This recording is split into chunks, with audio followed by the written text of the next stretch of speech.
Tomatoes are self-pollinating, so you don't have to pollinate them by hand. They have both the female and the male all together. So the wind, every time the wind, it just shakes and pollinates itself, and it makes tomatoes. The corn is wind pollinated also.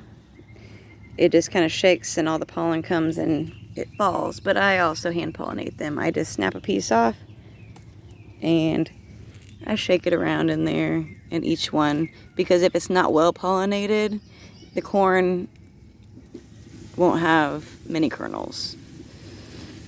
It'll have like 10 kernels and it'll have a ton of space, and so I just make sure that it's really pollinated. Each one I'll take and I'll just wiggle it around, make sure it gets pollinated.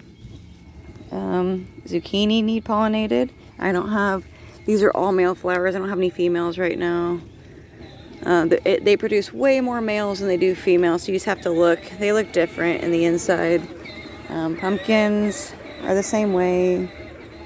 Let's see. And green beans also do not need to be pollinated. They're like a tomato. They pollinate themselves. And they make a bunch of green beans. Watermelon do need to be pollinated. I don't have any female flowers. These are all males. Same thing. You take the male off. You find the female that has the fruit on it. And you swirl it around. And that is about all I have. Peas don't need to be pollinated. Broccoli does not need to be pollinated.